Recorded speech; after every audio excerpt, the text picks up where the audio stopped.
This is another episode of Flavor in Your Ear podcast. A brand new flavor in your ear. A podcast about damn near any and every topic with no filter and zero regard for the easily offended. Everything you say upsets somebody. Please welcome the man behind the madness. The most important person, with all due respect. Let's go! Your host and audio flavor maestro, My man. Marquise Edwards.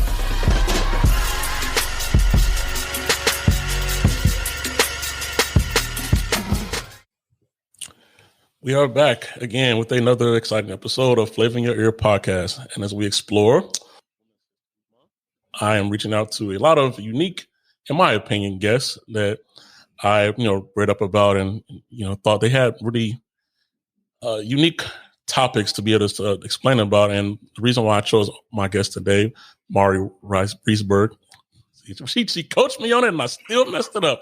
See, I tried. I'm sorry, Mari. It's all good. I looked her up and it's something that I feel in today's society, in today's world, that is underrated, and that's creativity. And she's going to elaborate on this as well, but I'm just letting you all know why I chose it. I feel like creativity is something that has a lot of power, first off, and of all the things that are created in today's world, it's kind of hard to be creative and make something unique and new. And when I read about it, I said, "Oh man, it's pretty cool. She can use creativity for stress management." And it's just like an umbrella of things that falls under, not just creativity at all. So that's why I brought her here today. And I feel like it's been a joy.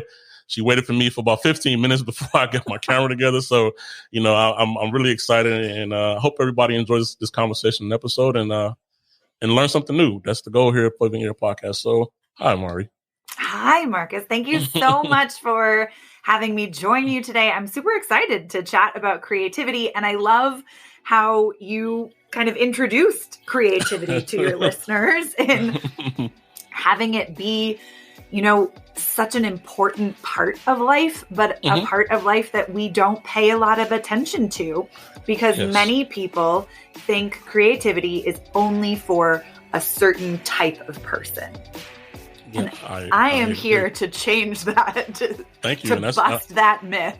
Yes, I love to change narratives and myth bust. I love to do that because, I have an audience of all ages, of course, and especially to the younger folks who, their future may depend on them being creative because, like I said, a lot of things are in place now. You want to be, so just bust these myths because they are myths, right? They are myths, and all we need is one story of a success of how, this is to change someone's perspective. So, absolutely. So I did read that you have a extensive background in performing arts. Mm-hmm. So would you like to elaborate just a little bit about yourself? How you got on this journey, Sure. How it began and what brought you to this day. Absolutely. So I grew up in the Pacific Northwest in Oregon in the United States and started performing at the age of 3. I was a very rowdy child, and my parents sent me to trapeze school starting at the age of 3. So I was a trapeze artist. Essentially, I felt like I grew up in the circus because so many of my friends are in the circus, and that was, you learned how to juggle and ride a unicycle, and it was very physical theater. And so performing has always been a huge aspect of my life, but also creativity and imagination was really supported and cultivated as a kid. Okay. And then as I got older, I toured with a theater company, and then I went to acting school in Connecticut at the Hart School and got a degree in acting. And then from there, I moved to New York City and decided I wanted to do live theater in New York. And then my acting life came to a crashing halt. And I decided maybe I didn't want to do that. I wasn't really prepared for, prepared for the intensity of what it is to show up and be a bright-eyed, young 20-something and be faced with daily rejection. And so that was a eye-opening experience and really quite challenging. I didn't have a lot of resources emotionally, psychologically to really navigate that world of rejection, going on auditions, and feeling like I just couldn't get, in quotes, a break. And so I ended up singing with an Irish band, and I was a nanny in New York. And then I decided I wanted something a little bit more. And so I started researching psychology programs, and that's what brought me out to Colorado, which is where I am now. Okay. And I came here and got my master's in somatic counseling, psychology, dance movement therapy. So I am now a dance movement therapist, but I work with performers and non-performers around sustaining creativity, because I feel like no one in performing arts schools learns about creativity. You learn a craft, but no one talks about how important understanding creativity is to sustaining your craft throughout your lifetime. So that's kind of where I ended up. And creativity came the creativity work came while I was in grad school, started combining my degrees in acting and psychology to support specifically initially performers around sustaining creativity. And it has just exploded from there. Right. So sustaining creativity also is the name of your podcast, if I'm not mistaken, right? Yes, it is. Cool. So on your podcast, I'm quite sure you talk. What are some of the topics you talk about on your podcast as well, as far as sustaining creativity? I mean, it's all about creativity. So I interview people from around the world on their experience of creativity, what it means to them, their earliest memories of creativity. And so I have very similar questions that I ask every guest, but there are always new answers. No one has the same experience of creativity. And that's what I love about creativity. It offers such a wide breadth and depth of experiences that people have, and being able to really, tap in and deepen into someone's experience of their life through creativity. It brings so much joy and enthusiasm and happiness that I'm all about that. So that's why I do my podcast and what it's about. Definitely. Because I'm sure everyone has their own unique story. I know it's probably stressful. You said 3 years old. I'm like, man, like that's really like starting you off super young, and it's only practice and practice and practice and practice. It's very intense, and it's very, I can just tell, I'm thinking about it myself, like, man, that has to be intense. I know there's so many people in performing arts that go every day, hardcore like that, just continuously. So would you say, I guess, the psychological aspect, once you learn more about psychology, was that like the merging moment where you say, you know what, this is where I can thrive? Because I see you had an experience, right? And which was, that we all, experience is the best teacher. We all learn from experiences and things like that. But me listening to the story, just as a neutral party, I'm like, oh man, this is the story. That was very difficult. I said, but she chose, this questionable time in her life to, recreate into something more, with the furthering your education in psychology. So that's understanding the human brain is always been great to me.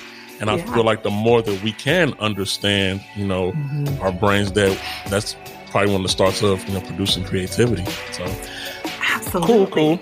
Cool. So what are some of in your opinion or your studies, are the benefits of creativity? The benefits are vast. There are so many benefits. just a few. I know we can. A little flavor. Okay. Sprinkle of flavor. So the pieces that really support us to, deepen and explore and expand our life. One of the biggest things about creativity is it is a stress reducer. It's also a confidence builder, and it brings more joy and happiness to our life. And who doesn't want more of all of that? It can help manage or decrease anxiety, depression. There are huge benefits to having creativity in your life, and not necessarily creativity that people might think of like, oh, I now have to go paint a masterpiece. I'm not talking about creativity like that. I'm talking about getting outside and going for a walk. I'm talking about playing a game with friends and family. I'm talking about daydreaming. Those are all creative acts and flex our creativity muscle. Creativity really is a muscle that you have to engage with. So like if you were going to the gym to get more athletic, you have a practice and you engage in, running on a treadmill or lifting weights. Same thing with creativity. You have to engage with it to have it be available to you. And as you were talking about the brain, creativity lives in our subconscious part of our brain. So if you were to think of an iceberg, you have the little tiny, the part of the iceberg you can see at the top, which is our conscious mind, our ability to evaluate things. And then underneath the surface, our subconscious mind is like 90% of the rest of our thinking. That's a big deal. Right. So we've got 5% that we can see and then 95%. And creativity really comes from that subconscious place and space in our mind. But I mean, thinking about things that you did as a kid and as you moved into adulthood, let go of those pieces, the best way to kind of reflex creativity is to go back and start doing things that you did as a kid, like, imagination, writing, coloring, get a coloring book, just slowly dipping your toes back into creativity. And literally anything can be creative. The next time you open your fridge to think, what am I going to make for a meal? And I see, 4 different things and I'm going to put them all together. That's being creative. And so when we start looking at life through that creative lens, a lot of things start to open up for us. We find more flexibility. We have more curiosity. We have a decrease in our stress hormone, cortisol, in our system because there's more freedom, there's more fun that we're able to tap into. Interesting, because I'm a firm advocate of lowering stress myself. So that's why I was really, when you said stress management, I was like, yes, because a lot of us, stress is something that, like the silent killer, I guess they may say, but like a words. And I like having conversations like this because a lot of people don't admit that they have a lot of stress. Yeah. It's not something that people are forthcoming with, which is, I understand it's like, oh, you feel like you can handle everything and you can do everything. That's just human nature, that you feel like I can do everything. And sometimes people are used to in their lives, handling 20 tasks, 30 tasks at one time, and they just feel normalized from that. But that doesn't mean that it's normal, right? So, right. As far as, this conversation can go so many different ways. That's why I love about creativity, such a broad umbrella, but it's still, it's pretty cool. So,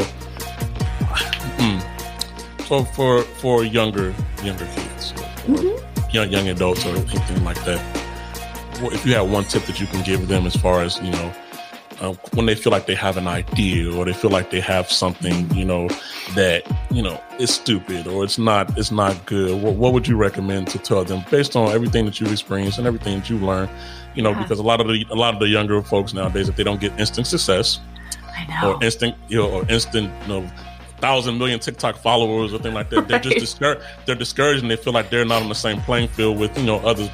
So I try to motivate those as well. Those as well that are trying to create, and adults as well, not just kids, but adults as well, because everyone's trying to find what they're good at, and find what they're good at. So during those discouraging times, my question is, during those discouraging times when you feel like your creativity is lacking, what are some of the practices that you would recommend for keeping that that vigor that you have? I love it. I mean, such a great question. And gosh, there's so many ways you can reactivate creativity. But when you're feeling really discouraged, I think something that's really important is to acknowledge the present moment that you're having, that you are discouraged or angry or frustrated or sad.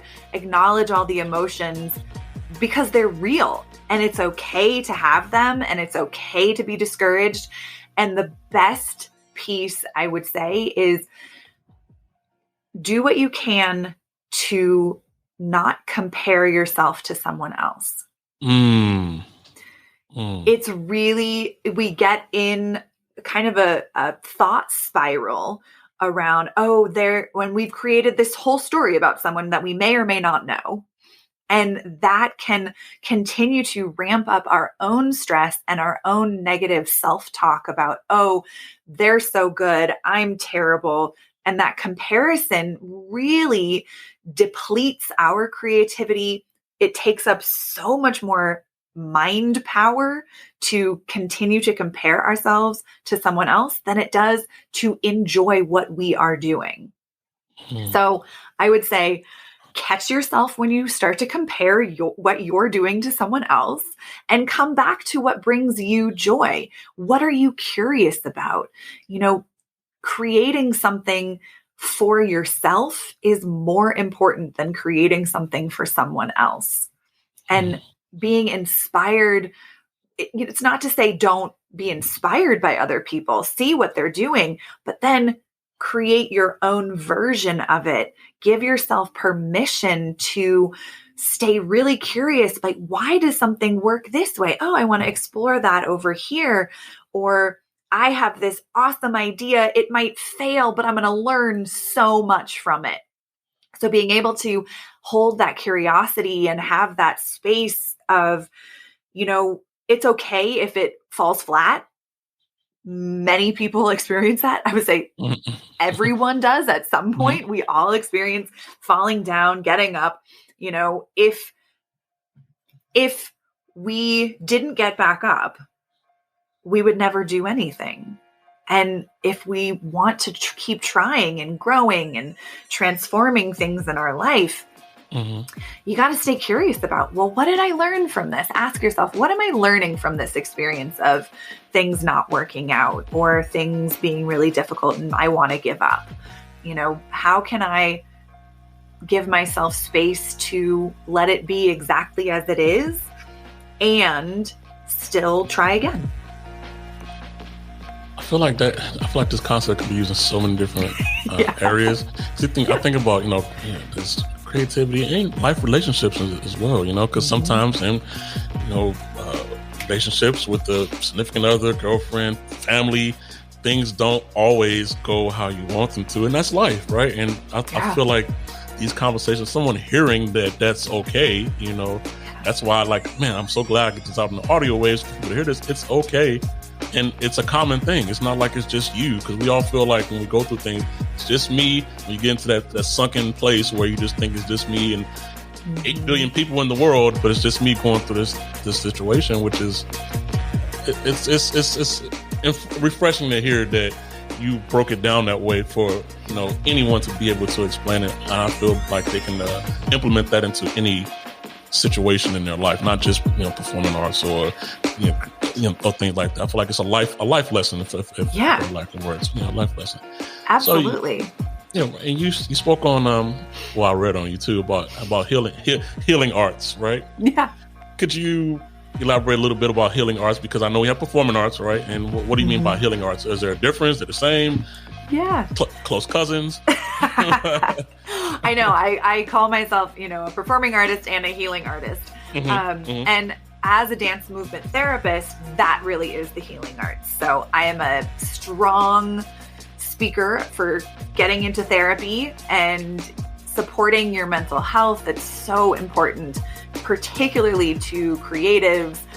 I mean, I would say for everyone. I would say go talk to a therapist, have an unbiased third party that you can take ideas to and work through challenges in your life. It's so important. But the healing arts are, how are we attending to our mental health, our physical health, our emotional health, our spiritual health?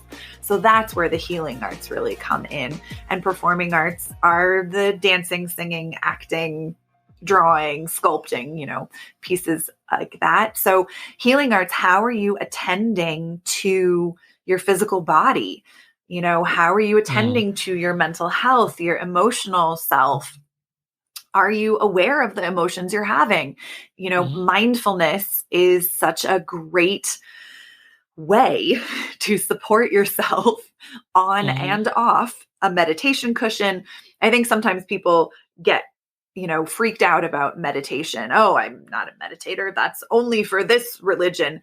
Meditation and mindfulness are, yes, there are religions that use them, but essentially it's being in the present moment, paying attention to what is happening on purpose. That is not a religion. That's an activity. And exactly. Being able to engage in the present moment to check your facts. Am I creating a story about this situation that I'm in that isn't real? Am I, running myself around in my thoughts, and the tape that I'm telling myself or the story that I'm creating isn't based in facts. It's based on past experience that isn't actually happening in this present moment. So that's the healing arts experience. Which is huge, because I've said this before, and I kind of foot stomp this a lot. A lot of times we are the victims of our own thinking, right? We get trapped into what we think. And when you talk about therapy, about a neutral party, a thing like that, someone is able to get you out of just the web in your head that you're in. I'm guilty of it as well. When you get into a funk, or you get into like a bad situation, or a challenging situation, you feel like that you're stuck there. Right. So I really appreciate you bringing light to, getting therapy and, meditation. I've started meditating myself because as well, I had the same stigma. Oh, it's only for religious people, but it's something about, getting in tune with yourself and with your thoughts and being able to calm yourself, focus on your breathing. That's it's healthy and it's therapeutic, right? Just even talking about that just sounds like very calming and relaxing. And as we, as in the world, we continue to learn about better practices for healthier lives. I feel like these are greater conversations to have, just from a foundational, normal person standpoint. You don't have to be a famous Hollywood actor, or you have to, because what I do, one reason why I did this podcast and things like this is because I feel, and I do love our celebrities and successful stories and things like that, but they have so much influence with the finished product that a lot of people don't see the in-between. Yeah. You miss the struggles when you have a dream or an idea, and everything in between. We see the finished product on like Instagram or TikTok. We see the finished product, but we don't know how many times they fell down, how much work they had to do, days that they were frustrated and wanted to quit, things like that, things like that. So I said, oh man, me as a common person here, let me get stories with, other equally common people to say like, yes, us normal folks too have these struggles. We don't have to be, huge public figures. Hopefully one day we are, but this is a building block to show others as well that's behind us that you can struggle, and let's build healthier practices to be able to do better as a society, as people. Yeah. And who knows what creativity can spark when you have different practices, when you don't, know how to deal with these things. So exactly. Trying something new is one of the best ways to spark creativity. If you think of something that I've always wanted to try it, but I've never done it. Like last year, I decided I wanted to learn how to make homemade pasta. And I'd never done it before. And it was a learning curve for sure in my own life. Lots of failed attempts at pasta making. But just having fun and learning something new, I really felt like, oh, wow, I'm really proud of myself for trying this and figuring it out. And there were a couple dinners that may not have tasted all that great along the way, but it was trial and error. Exactly. And having fun with it and staying curious and not beating myself up for a pasta dinner that was awful, and having some humor of wow, this was really terrible. And what did I learn from this? I'm going to try it again and see if I can get a little bit better. But the success in it did not happen overnight. You keep coming back to it and trying again and making tweaks and staying curious. And there were for sure times for myself where I thought, oh, this is awful. I'm done. I'm throwing in the towel. And then I thought, wait, I'm gonna keep trying and see if how can I keep engaged and have some fun with this? And if it's terrible, it's terrible, and that's okay. Perfectly okay. This from personal experience with me, trying something new is something that I've had to adapt, which is, why I'm doing my podcasting and different things like that, because I grew up in South Side Chicago, No one was talking about the Air Force. No one's talking about traveling to Europe. No one's talking about traveling to Asia. No one's talking about entrepreneurship. So that really, I like to foot stomp that as well to our audience about trying something new, no matter what age you are. I know a lot of us get caught into habits where, no one's saying like go just bungee jump from day one. You want to try something new, but just be open minded to try to do small new things, and then you get the confidence to maybe do bigger things that are new. I really like. Mari, how you use your experience to, as a positive spin on it, right? You say, I know there was some nights that it probably wasn't tasting so well, so embrace those moments. But look at us now, using this story as an inspiration to someone else, right? So everyone should, I know it's easier said than done, but we have to have these conversations to know, like, we all have those times where it wasn't the greatest, it wasn't the best moment, but you overcome those, because it's a greater goal. There's a greater goal is, I'm going to do this, and I'm going to have fun with it. I'm going to have fun with it. Don't make it a death sentence, for better or lack of words. Oh man, I failed. It's the end of the world. I'm never going to try anything again. Because I have a huge huge age gap in all my friends. I have like younger friends, and I have a daughter that has teenage friends, and I have my older friends.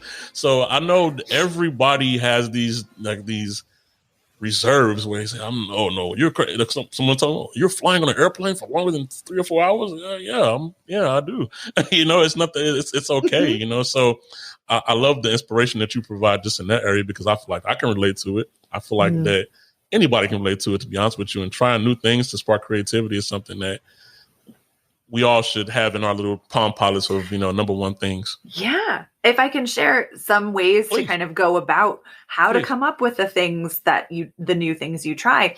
If you think of a circle and 3 rings of circles, and the center of it is your comfort zone.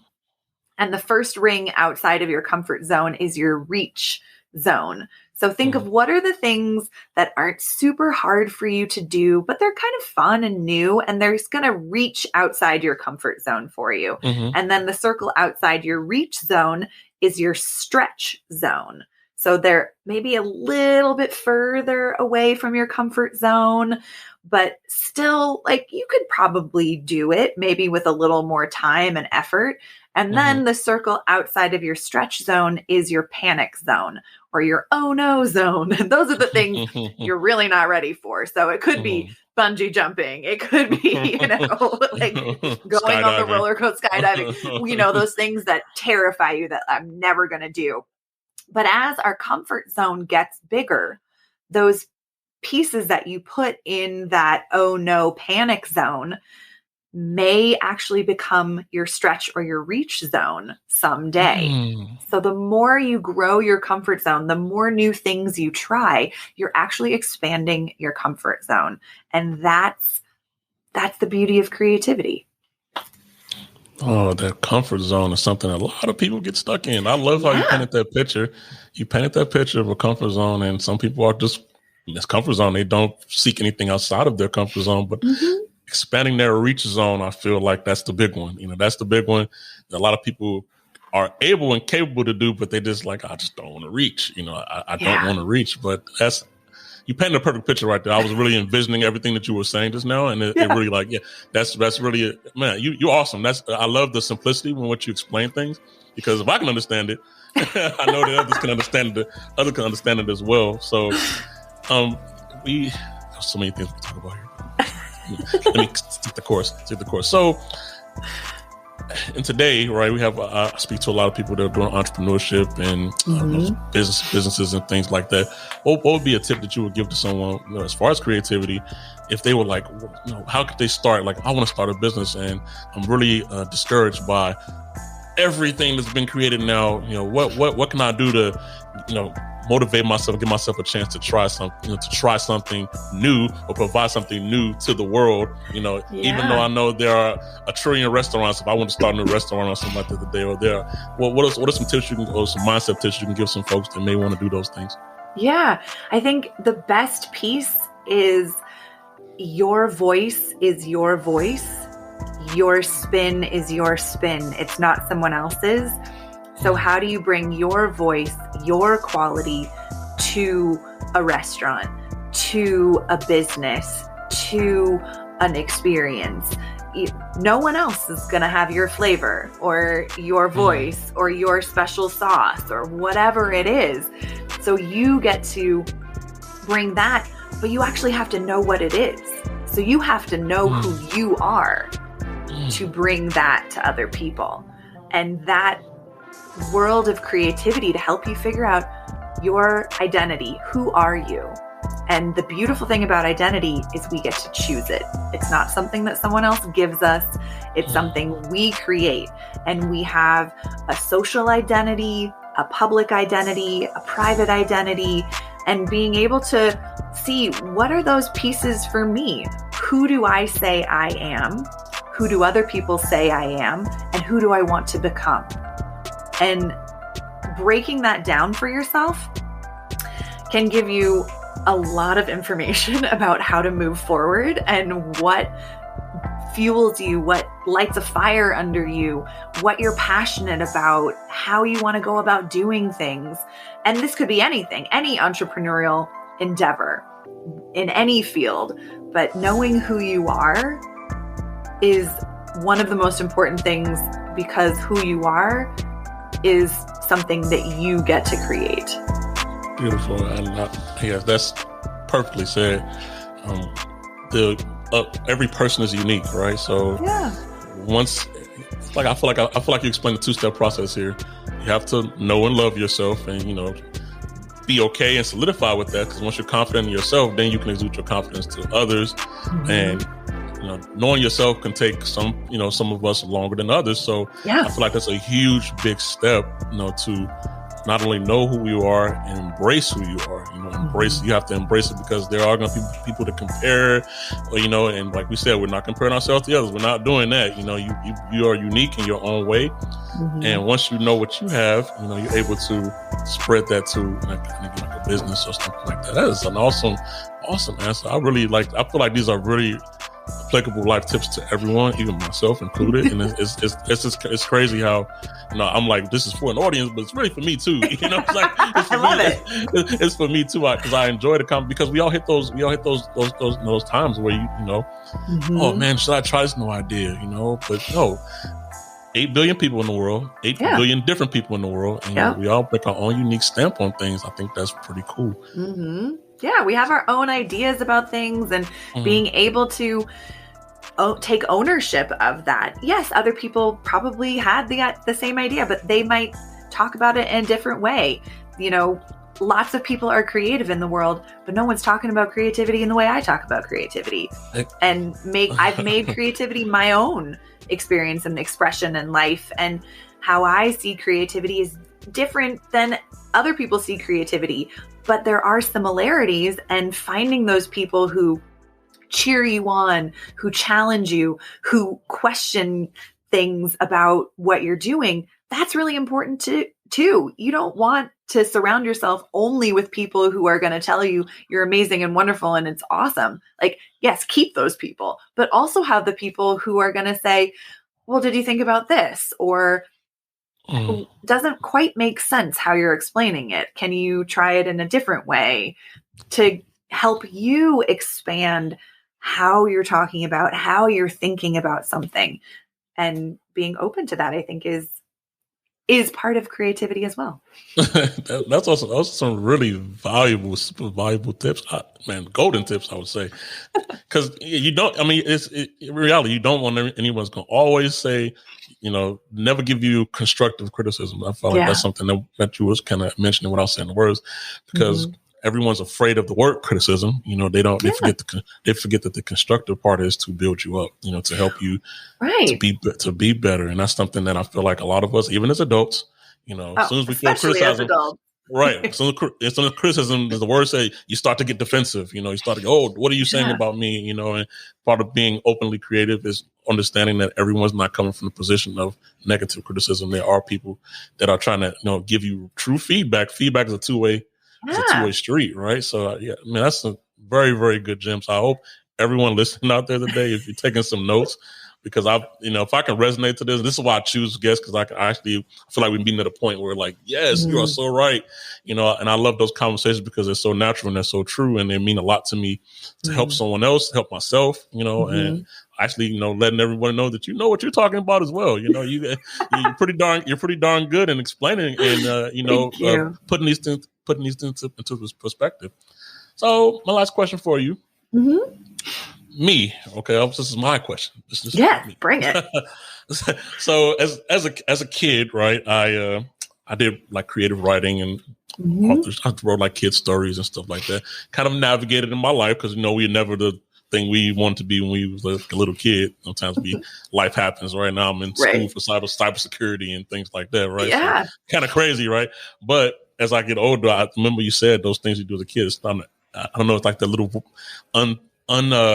uncompleted deed in my head as a kid. And now it's starting to come back up, as I become mature and an adult and I start doing things like podcasting and school. I said, man, I think I want to write again. I'd like to write again. And what are your thoughts on, journaling and, writing things down? Because with phones, when I say journaling, I'm not, of course, everyone's not pen and paper, like anymore. But as far as collecting your thoughts and things like that, do you recommend those? Do you have any practices for myself as well? As far as, just trying to get that spark back from a little kid, because I'm much older now, of course, right? But that passion is still there. So would you recommend like journaling and capturing your thoughts? And what would you do with those thoughts when you capture them? Oh my gosh, I love it. I love that you, as a kid, wrote kid stories. That's amazing. And I love that you're inspired to do more of that and like get back into it. And journaling is such an amazing way to do it. And I would recommend doing it with a pen and paper, because writing by hand activates a creative section of our brain that typing does not. So write in a journal, write stream of consciousness writing. That's how you tap into your subconscious mind and tap into more of your creativity. So being able to, not think about grammar or spelling or punctuation and just write for 20 minutes every day. And, set yourself a timer, 10 minutes, 20 minutes, however long it feels appropriate for you. And just kind of dump whatever is in your mind onto a piece of paper. And that will start to spark more creative thoughts, more creative ideas, story ideas, all sorts of things. Journaling is a great way to do that. It's also a great way to process things that have happened in your life or are happening in your day-to-day experience. But writing by pen and paper will activate a different part of your brain that supports even more creative ideas than typing. But sometimes you don't have time to, and that's fine. Voice notes or voice recording, you can also do that and just stream of consciousness talk into your phone or a recording device and get it out of your head and come back to it later, listen to it and transcribe it. But it's a great place to start. And I love people who keep idea journals. So they just write lists of all their ideas, things they want to do, passions they have, what they want to try, ideas for stories. And then when they're having maybe a low day of like, oh, I have no ideas, open up your idea journal and pick one and write about it. Or, think of 3 different objects or 3 things that the first things that come to your head. It could be, like podcast and gray sweatshirt and comforter. And you're going to write a story using those 3 words. And you're going to start the story with podcast. And then as you write, somehow you're going to start incorporating gray sweatshirt.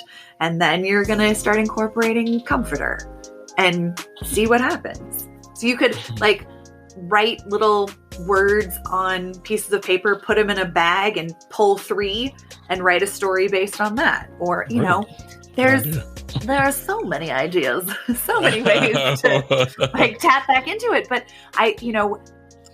recognizing the fun and joy you have as a kid doing things like writing stories, and how do you tap back into that in your adult life? Man, that's awesome. That is so awesome. That's a really good practice that I'm going to use as well.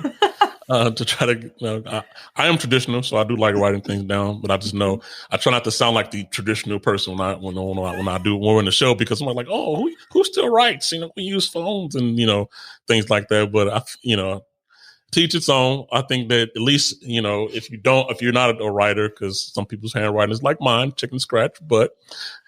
No one else has to read it, right? Right, but it's for me to read, right? Yeah. So I'm not publishing this, right? Mm-hmm. So I'm gonna start. I like the idea of the idea journal. Just whatever idea I have, just jot it down. Just jot it down. Doesn't have to be a perfect best idea. Just jot it down. I'm gonna do that, and I think that's a pretty good practice. So thank you for giving so many tips. Giving me a tip as well that I'm going to implement tomorrow.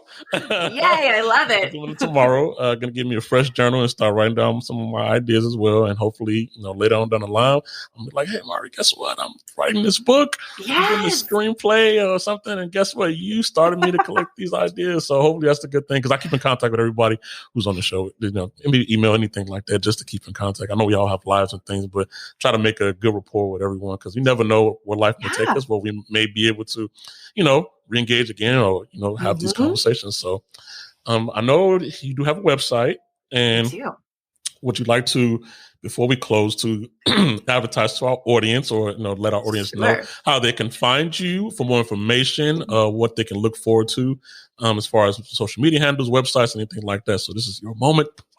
Sorry. Excellent. Thank you for the moment. Yeah. So my website is sustainingcreativity.com. You can find the podcast, Sustaining Creativity Podcast, on my website, but you can also find it wherever you listen to podcasts.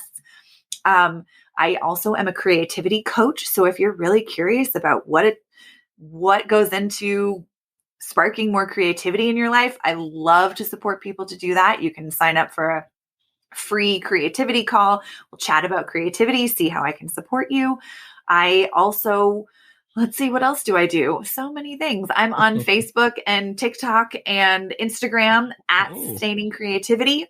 You can follow all of my fun adventures, creative adventures there. I love getting in touch with people and hearing their stories and talking to them about creativity or what inspires them. And so reach out and ask me your creativity questions. I love answering them. So as you all can see, and she has some really great answers. Just so y'all can see, this was on a first level basis. You all hear she has some really great answers that I feel like anybody can resonate with. So we'll be sure to include when this episode is released, the show notes to her social media handles and things like that. And if anybody has any questions, I will revert you to her about creativity, because that's what she does, and she's pretty good at it. All right, closing question. I know I'm having a lot, but do you have any merchandise just yet, or is that not your thing right now? I don't have merchandise. Okay. I should have merchandise, but I don't. It's okay. Me too, because I've been doing this for a while, but I wanted to do it with passion at first, right? And part of me, in 2022, one of my goals was, I'm going to start merchandise, and I was going to do like a merchandise swap with guests and stuff like that. So when you do get merchandise, I will just make sure you let me know, because I will, when I start doing video and things, I want to wear people's merchandise that, hey, this is the person on the show. Yeah, that's kind of me. I'm being creative with the ideas. I'm telling you all some like secret ideas for the future, so the listeners out there. So that's something that I do. Oh my gosh, I'm so sorry to. No. Go ahead. I forgot to mention, I have a free Awakening Creativity Guide and a free Awakening Creativity 7-day challenge that people can sign up for on my website. On your website? Mm-hmm. Okay. And I'm quite sure anyone, trust me, there's no number of tools you can put in your toolkit when it comes to creativity. Exactly. That's what I like to really harp on right there, because it's more than one way to skin a cat. Like the words, I love cats. I do love cats. It's just a saying. Yeah. Creativity skills are life skills. So just diversify your toolkit. I feel like there are a lot of people out there that can take from this episode. I am very excited for when it is released, but I have to put my touch on it. I have to make sure everything sounds right, and I have to make sure the show notes are right and things like that. But hey, everybody, I appreciate everyone's time. We thank you all. We make these things happen from all parts of the world. As you can see, it's a joy, and I hope you all were kind of engulfed in the conversation. It was a real conversation, unscripted, as we always say. We just have real conversations and important conversations, meaningful conversations. That's the biggest thing, while having fun and inspiring others. So that's the goal of Flavor in Your Ear podcast. And we thank everybody out there listening, and we will catch you all on the next one. All right, peace and love. Thanks for tuning in to another episode. Please leave an honest review, subscribe, and share. Listen to us on all platforms. Follow us and ask questions on Twitter at Marquise Podcast Mailbag. Follow us on IG at Flavor in Your Ear Podcast. And like our Facebook page, Flavor in Your Ear Podcast. For exclusive content, info, special offers, and free entry into our monthly giveaways, send your email address to flavorinyour247@gmail.com to join our email list. If you're anxious, we have a snippet following our next episode's topic. Peace and love.